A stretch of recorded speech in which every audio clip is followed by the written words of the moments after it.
आज हम स्टार्ट कर रहे हैं chapter 6 anatomy of flowering plants. हमने ऑलरेडी 5 चैप्टर डिटेल में लाइन बाय लाइन कंप्लीट कर लिए। आज हम स्टार्ट कर रहे हैं चैप्टर 6। तो फर्स्ट तो हमको चैप्टर का वर्ड मीनिंग समझना पड़ेगा, एनाटॉमी ऑफ फ्लावरिंग प्लांट्स। तो एनाटॉमी का मतलब क्या होता है? लास्ट लेक्चर का नाम क्या था? Morphology of flowering plant. तो मॉर्फोलॉजी का मतलब था एक्सटर्नल स्ट्रक्चर, यानी जो हम बाहर से देख पा रहे हैं, हमने उसकी स्टडी की। ठीक है, आज आए हम एनाटॉमी पे। एनाटॉमी का मतलब क्या होता है? Internal structure. Clear? Internal structure of plant is called as anatomy. Clear? अब हम जाते हैं line by line. You can very easily see the structural similarity and variation in the external morphology of the larger living organism. Of course, हमने last lecture में क्या देखा था? External morphology देखी थी।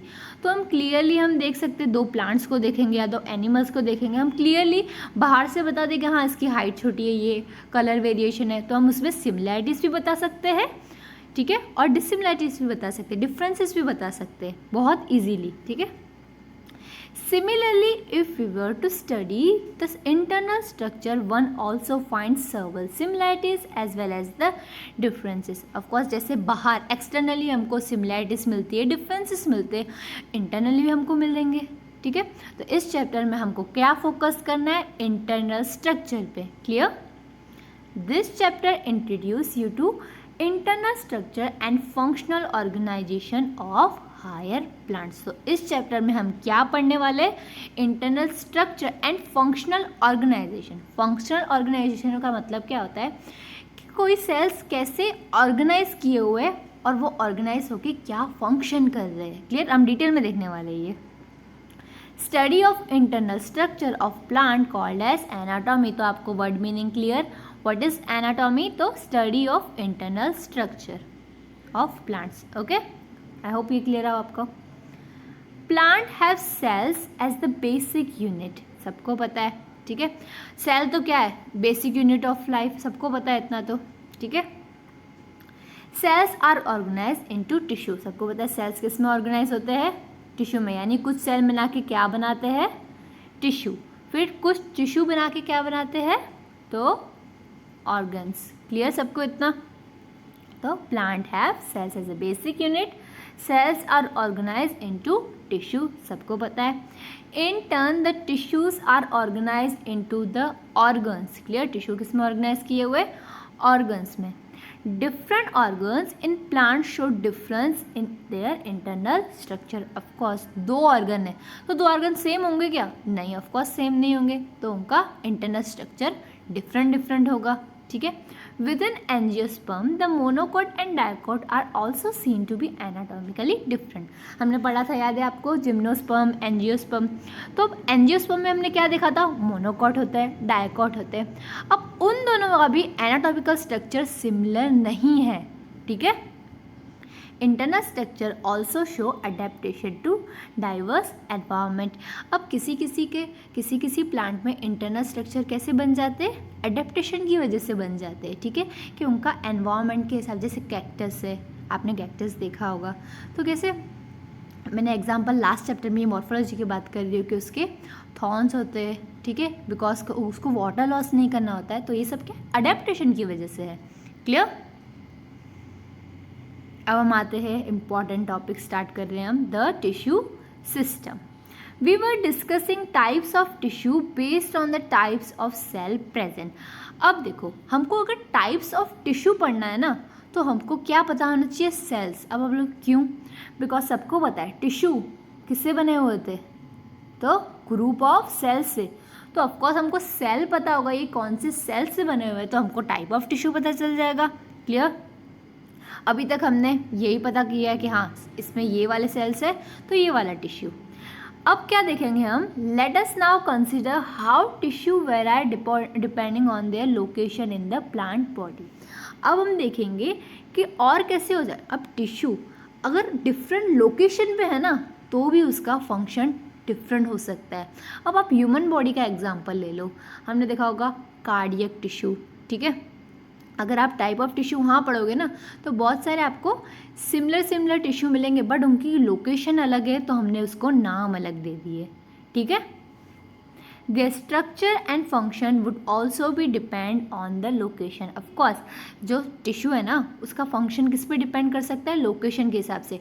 ऑफकोर्स वहाँ पे लोकेशन पे क्या नीड है, फंक्शन क्या नीड है, उसकी वजह से भी हो सकता है, और उस हिसाब से वो अडेप्ट करके अपना स्ट्रक्चर भी बना सकता है। तो फिर से ये लाइन रीड कीजिए, the structure and function would also भी depend on the location. Clear, इतना क्लियर सबको? On the basis of their location and structure, there are 3 types of tissue। ठीक है, किस बेसिस क्या है, स्ट्रक्चर और लोकेशन, वो कैसे उनका स्ट्रक्चर है और वो कहाँ प्रेजेंट है। तो कितने 3 टाइप ऑफ टिश्यू सिस्टम है, कौन से? फर्स्ट आया एपिडर्मल टिश्यू सिस्टम, सेकंड आया द ग्राउंड को और क्या बोलेंगे, ग्राउंड सिस्टम को और क्या बोलते हैं, फंडामेंटल टिश्यू सिस्टम, और थर्ड आया वेस्क्यूलर और कंडक्टिंग टिश्यू सिस्टम। तो आपको कौन से 3 याद रखने हैं, एपिडर्मल, ग्राउंड एंड वेस्क्यूलर। ठीक है, हम लाइन बाय लाइन हम सब पढ़ेंगे। फर्स्ट हम देख रहे हैं epidermal tissue system. The epidermal tissue system forms the outermost covering of course epidermis सुनते ही आपको क्या याद आना चाहिए, आउटर मोस्ट। क्या याद आना चाहिए, आउटर मोस्ट। तो द एपिडर्मस टिश्यू सिस्टम क्या फॉर्म करेगा, the outermost covering of the whole body. Clear सबको? ठीक है, अब क्या क्या होता है एपिडर्मिस टिश्यू सिस्टम में, क्या क्या होता है, comprise epidermis cell, stomata and the epidermal appendages. ठीक है, हम इन तीनों को डिटेल में पढ़ने वाले हैं। एपिडर्मल अपेंडिज के अंदर क्या होता है, ट्राइकोम एंड हेयर्स। अब फर्स्ट क्या आया, एपिडर्मिस है, तो हम पहले एपिडर्मिस को डिटेल में पढ़ेंगे। तो एपिडर्मिस क्या है, the epidermis is the outer most layer of the primary plant body. सबको पता है एपिडर्मिस क्या होती है, आउटर मोस्ट लेयर। क्लियर इतना सबको? It is made up of, अब ये एपिडर्मिस किससे बनी हुई होती है, तो it is made up of elongated यानी ऐसे लंबे, ठीक है, compactly arrange cells which forms a continue layer. ठीक है, किससे बने होते हैं, इलोंगेटेड, कॉम्पैक्टली अरेंज। कॉम्पैक्टली यानी ऐसे एक दूसरे के साथ ऐसे कसे हुए होंगे। ठीक है, उसको हम बोलेंगे कॉम्पैक्टली अरेंज। क्लियर सबको इतना?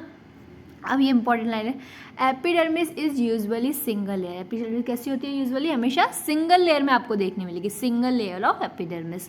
Clear? Epidermal cells are parenchyma. अब आपको पता है लास्ट जैसे ओल्ड एनसीईआरटी थी ना, वहाँ पे ये सब डिटेल में दिया होता, सिंपल टिश्यू हम फिर पढ़ते थे, कॉम्प्लेक्स टिश्यू, बट यहाँ पे वो पूरा पार्ट स्किप है, तो इसलिए आपको पता नहीं होगा पैरेन्काइमेटल सेल्स क्या होते हैं। ठीक है, स्क्लेरेन्काइमा क्या होता है, ये सब आपको नहीं पता होगा। तो मैं आपको सिंपल बता देती हूँ, पैरेन्काइमेटल लिविंग सेल्स होते हैं। ठीक है, आप बोलोगे डेड भी होते हैं क्या, ऑफकोर्स डेड भी होते हैं प्लांट में, आपको डिटेल में आगे बताने वाली हूँ। ठीक है, epidermal cells are parenchyma with a small amount of cytoplasm. इसमें क्या होता है, small amount of cytoplasm lining the cell wall and a large vacuole. मैं आपको बना के देती हूँ, इसमें कैसे ऐसे बीच में लार्ज वैक्यूल होगा, फिर वहाँ पे इसके बाहर वाली लेयर में स्मॉल अमाउंट ऑफ साइटोप्लाज्म होगा। क्लियर इतना? ठीक है, the outside of the epidermis is often covered with a waxy layer called as cuticle. ठीक है, एपिडर्मिस के बाहर एक लेयर होती है, उसको हम क्या बोलते हैं, क्यूटिकल। उसका फंक्शन क्या होता है, याद रखो, ये बहुत इंपॉर्टेंट है, which prevent the loss of water. क्योंकि वो वैक्सी है तो ऑफकोर्स वो वाटर को लॉस नहीं होने देगी। Cuticle is absent in roots. अब आप बोलोगे एब्सेंट, रूट्स में एब्सेंट क्यों होती है? ठीक है, अब वो वाटर लॉस नहीं करने दे रही, बाहर वाटर नहीं जाने दे रही। ठीक है, तो अंदर वाटर आने भी नहीं देगी, तो रूट्स का तो मेन काम है वाटर को खींचना। ठीक है, तो वहाँ पे तो क्यूटिकल नहीं प्रेजेंट हो सकती। आई होप आपको ये क्लियर होगा, तो आपको रटने की ज़रूरत नहीं पड़ेगी, आपको इजीली ये टॉपिक समझ आ जाएगा कि हाँ ये क्यूटिकल क्यों एब्सेंट है रूट्स में। Clear? Stomata are structure present in the epidermis of leaves. अब हम आते, एपिडर्मिस फिनिश हुआ, अब हम आते सेकंड थिंग पे, क्या है आगे वो, स्टोमेटा। क्लियर? स्टोमेटा समझो, ये स्टोमेटा कहाँ प्रेजेंट है, लीव्स में। तो अभी फंक्शन देखेंगे। Stomata regulate the process of transpiration and gaseous exchange. Important, सबको पता है फंक्शन क्या है, कैसे, आपने लोअर क्लास में भी पढ़ लिया होगा। ठीक है, each stoma is composed of 2 bean shaped cells known as guard cells. ठीक है, हमने बना दिए, ये क्या बना दिए, 2 बीन शेप के सेल्स, इसको हम क्या बोलेंगे, guard cells.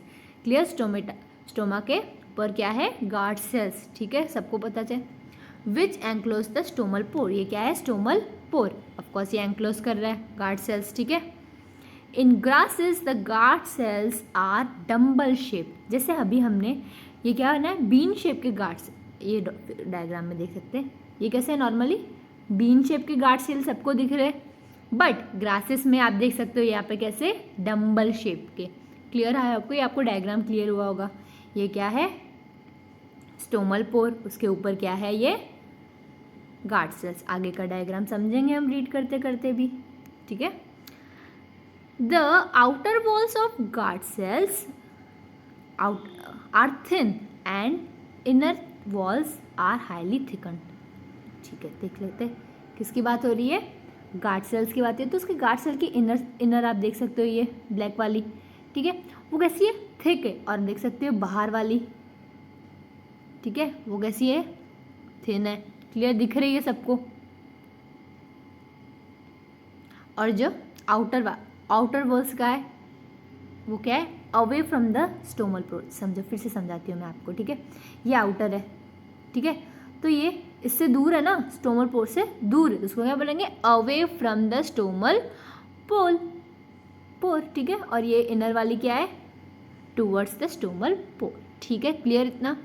The guard cell possess chloroplast, ठीक है, गार्ड सेल्स के पास क्या होता है, क्लोरोप्लास्ट, दिख रहा है सबको, बना हुआ है, ठीक है। ये क्या है, क्लोरोप्लास्ट, ये याद रखना चाहिए आपको कि यही क्वेश्चन आ जाएंगे। बहुत सारे लोग ये चैप्टर ऐसे होते हैं, ज़्यादा इम्पॉर्टेंट नहीं है, बट क्वेश्चंस आ सकते हैं, ठीक है। Sometimes a few epidermal cells in the विंसिटी of the guard cell become specialise in their shape and size are known as subsidiary cells. Subsidiary cells आपको दिख रहे हैं, ये रहे, ठीक है। तो क्या होता है, जब गार्ड सेल्स थोड़े कम होते हैं या तो वो अपना फंक्शन प्रॉपर परफॉर्म नहीं कर पाते, तो कौन से सेल हेल्प करते हैं, सब्सिडरी सेल्स, ठीक है, स्पेशलाइज सेल है ये। The stomatal apparatus, guard cells and the surrounding subsidiary cells are together known as stomatal apparatus. अब स्टोमल एपरेटस के अंदर क्या क्या आया, समझ गए अब आप, कि पहले पोर आया, ठीक है, गार्ड सेल आया और सब्सिडरी सेल आया। अब सब्सिडरी सेल के ऊपर क्या हो गई है, हमारे सबसे ऊपर एपिडर्मल सेल, सबसे बाहर तो कौन से ही होने वाले हैं, एपिडर्मल सेल्स। क्लियर सबको, ये डायग्राम क्लियर हुआ कि स्टोमल पोर के ऊपर क्या है, गार्ड सेल के ऊपर क्या है, सब्सिडरी सेल, से सबसे ऊपर है एपिडर्मल सेल। क्लियर इतना सबको। अब आगे बढ़ते हैं। अब the cells of epidermis bear a number of hairs, ठीक है, हमने देखा एपिडर्मिस के ऊपर क्या होता है, hairs. The root hairs are unicellular elongation of the epidermal cells, ठीक है, and helps absorb water and mineral from the soil. अब रूट हेयर उसको बोलेंगे, रूट के पास जो हेयर होंगे उसको बोलेंगे हम रूट हेयर्स, जो स्टेम के पास हेयर्स होंगे उसको बोलेंगे ट्राइकॉम्स। क्लियर, डिफरेंस क्लियर आपको, किसको क्या बोलेंगे, फंक्शन क्या है रूट हेयर्स का, mainly water absorption. Clear, water absorption कहाँ से करेगा, सॉइल से। On the stem the epidermal hair are called as trichomes, ठीक है, स्टेम्स पे जो हेयर्स होंगे उसको क्या बोलेंगे, ट्राइकोम्स। क्लियर इतना सबको। The trichomes in the shoot system are usually multicellular, ठीक है, वहाँ कैसा था यूनिसेल्यूलर, यहाँ कैसा है मल्टी सेल्यूलर, ठीक है, ये डिफरेंस है, याद रखना है। दे मे बी ब्रांच्ड और अनब्रांच्ड, सॉफ्ट और stiff, they may be even secreted, यानी वो सीक्रेशन भी कर सकते हैं। The trichomes help in preventing water loss due to transpiration, ठीक है, ट्राइकोम का और फंक्शन क्या है, वो वाटर लॉस को प्रिवेंट करेगा। अब हम आते हैं द ग्राउंड सिस्टम पे। आई होप आपको एपिडर्मल सिस्टम क्लियर होगा, ठीक है। All tissue except epidermis and vascular bundle constitute the ground system. अब हमने देखा जो टिश्यू एपिडर्मल टिश्यू सिस्टम में आते हैं और वेस्कुलर, उनको छोड़ के जो बचा ना, जो टिश्यू बचा वो सब किसके अंदर आएगा, ग्राउंड टिश्यू के अंदर, ठीक है। इट कंसिस्ट ऑफ, क्या होता है, सिंपल टिश्यूज। अभी सिंपल टिश्यू कौन से होते हैं, तो पेरेंकाइमा, कोलेंकाइमा एंड स्क्लेरेंकाइमा, ठीक है। मैं अब आपको बता रही थी कि ओल्ड एनसीईआरटी में इसको डिटेल में दिया हुआ है, ठीक है। Parenchymal cells are usually present in cortex, pericycle, pith and medullary layers. ये तो हम पूरा डायग्राम ओल्ड यहाँ पे पूरा न्यू एनसीईआरटी से पूरा पार्ट हटा दिया है। नहीं तो ये सब बहुत इंपॉर्टेंट था, क्योंकि ये सब आपको आना चाहिए पेरिसाइकल। तो इसकी शॉर्ट वीडियो में एक बार फिर से अपलोड कर दूंगी, तो आपको भले ना, आप भले एक बार देख लेना, तो कभी भी बाय चांस नीट में आ गया तो आपको काम आ जाए वो, ठीक है। तो कहाँ कहाँ प्रेजेंट होते हैं?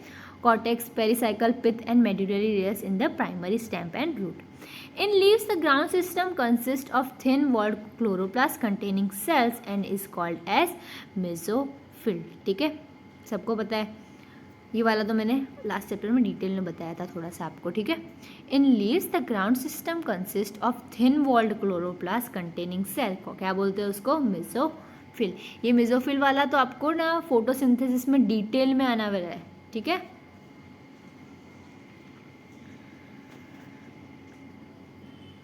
अब हम आते हैं अब हमारे लास्ट सिस्टम पे, the vascular tissue system. Clear? The vascular system consist of complex tissue. इसमें क्या, ग्राउंड सिस्टम में हमने देखा सिंपल थे, यहाँ आ गए कॉम्प्लेक्स, ठीक है। तो कॉम्प्लेक्स के अंदर क्या आता है? Phloem and xylem. Clear? The xylem and phloem together constituted as vascular bundle. Vascular bundles हम किसको बोलते हैं? जाइलम एंड फ्लोएम को मिला के क्या बोलेंगे हम? Vascular bundles. क्लियर? सबको क्लियर? क्या काम करते हैं ये?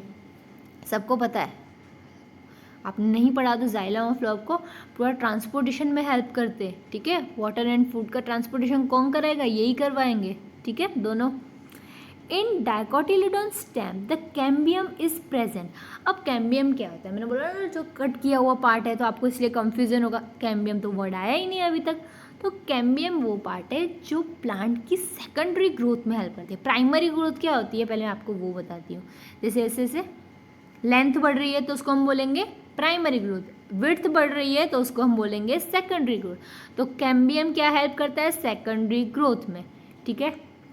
तो डाइकोटिलीडोन में क्या प्रेजेंट होगा? Cambium is present between phloem and xylem. जैसे ये होगा तो इनके बीच में क्या प्रेजेंट होगा? ऐसे कैम्बियम। ये फ्लोएम हो गया, ये जाइलम हो गया, तो उसके बीच में क्या प्रेजेंट होगा? कैम्बियम, ठीक है। वो क्या हेल्प करेगा? सेकेंडरी ग्रोथ में। आप लिख लो नहीं तो शॉर्ट में कहीं पे, ठीक है। Such vascular bundle because of the presence of cambium possess the ability to form secondary xylem and phloem tissue. Of course उनके पास कैम्बियम है तो उनको ग्रो सेकेंडरी जाइलम भी बन जाएगा, सेकेंडरी फ्लोएम भी बन जाएगा। क्लियर? ठीक है।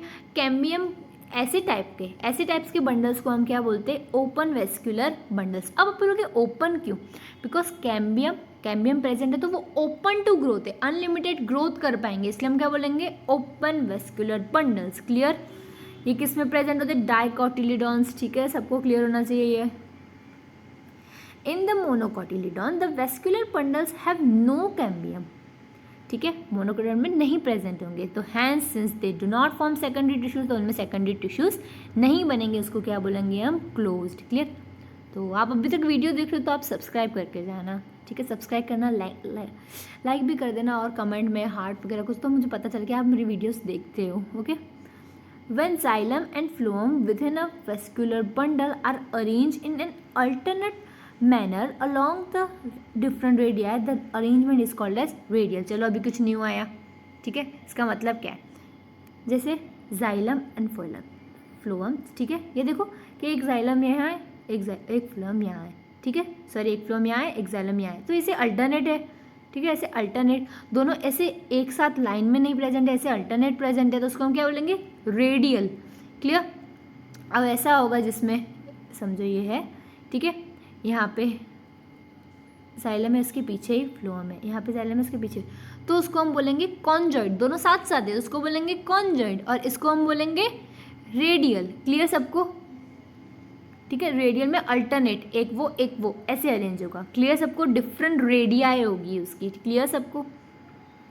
इन conjoint type of vascular bundle the xylem and phloem are jointly situated along the same radius of the vascular bundles। Clear इतना सबको? उसमें क्या होगा फिर से मैं आपको बना के दिखाती हूँ, ये है, ठीक है। चलो मैं आपको फिर से बना के दिखाती हूँ, ठीक है।